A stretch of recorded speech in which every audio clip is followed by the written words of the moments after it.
Hi, Laith from Wineberry Hill here.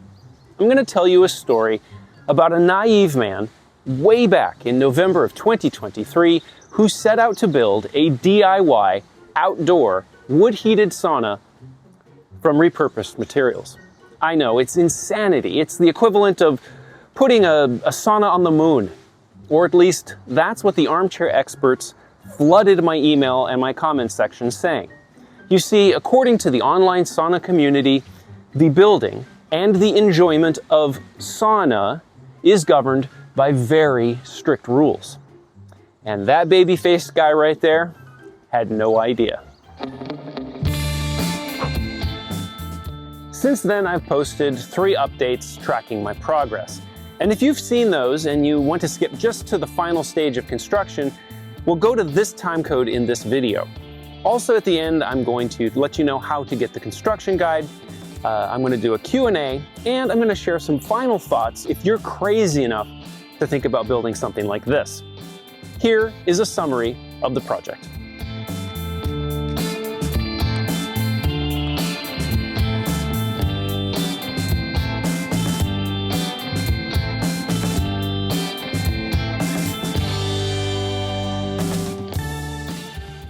The outer shell was built using 8 pallets with a phone booth-like central column tying it all together.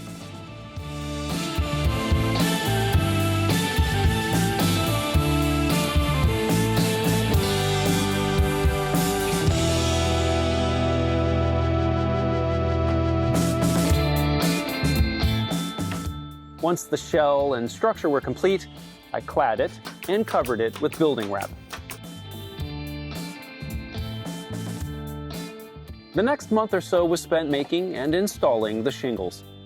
It was my goal to use as much recycled pallet wood and other repurposed materials as possible. Remember those armchair experts I mentioned earlier? Well, they incorrectly were claiming that using pallet wood in this project would somehow make it toxic.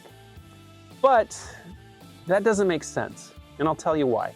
Because even if I was using treated, unsafe pallet wood in the construction of this project, well, you gotta remember how buildings are made. There's an outer shell that keeps the outside out, and there's an inner shell that keeps the inside in. If you're still not convinced when it comes to pallet wood, I made a whole separate video about that. You can find the link to it in the description. But regardless, you have to remember there's a building wrap, then there is a sauna vapor barrier, an aluminum foil sauna vapor barrier. And then there is a cedar lining inside the sauna. And all of it is there to protect you from the also safe pallet wood. Next came the ever so important sauna vapor barrier. This impermeable layer of Super Duty foil prevents heat and moisture from leaking out. I should add, it also prevents the outside from getting in. During this phase, it is important to seal every little hole, including the staples. Now that the vapor barrier was installed, I ripped some of the cedar boards into strips and installed them as nailer boards. This means that the cedar wall panels won't be nailed right to the vapor barrier. Effectively, what this does is prevent moisture from collecting behind the walls. It also has a slight added benefit of creating an insulating bubble of air around the interior space.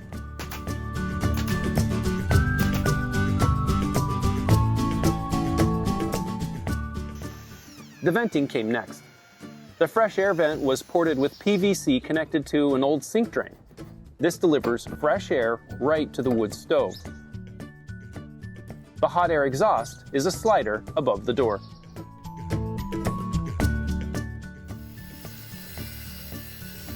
Finally, I cut some large pavers to size to use as a heat barrier around the wood stove.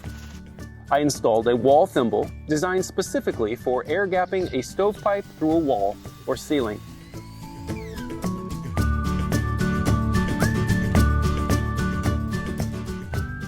I will point out at this point that I decided to change which wood stove I used for a little better, chunkier mini wood stove made by Vevor.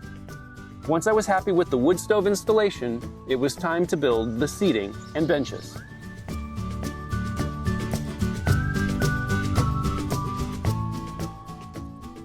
I originally intended for the central bench to fold up, and that would make it possible for 4 slim people to use the sauna at the same time.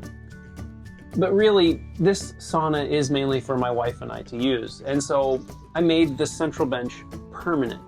And I'm going to talk a little bit more about that in a second, which brings us to the Q&A.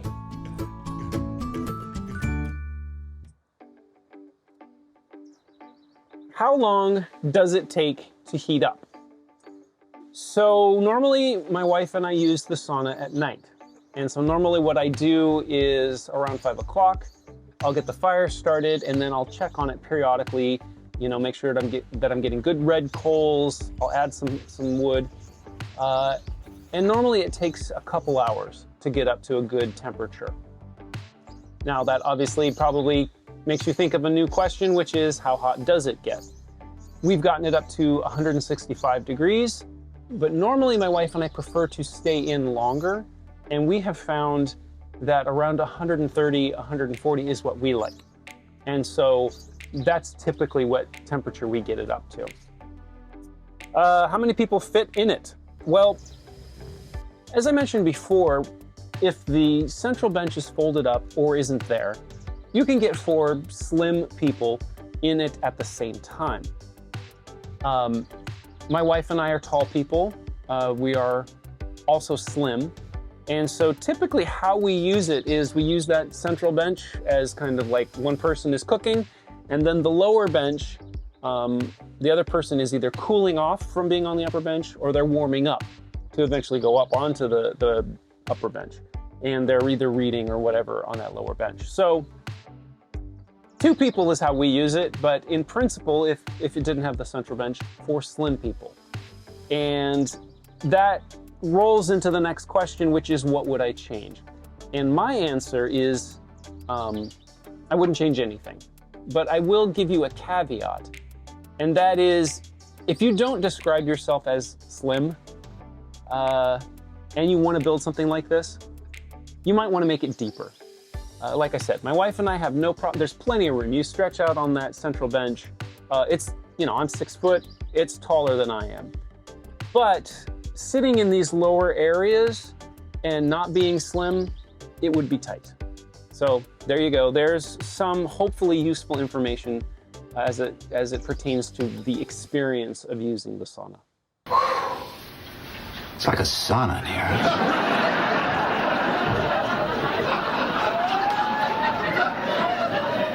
Funny. You're a funny guy. I never heard that before.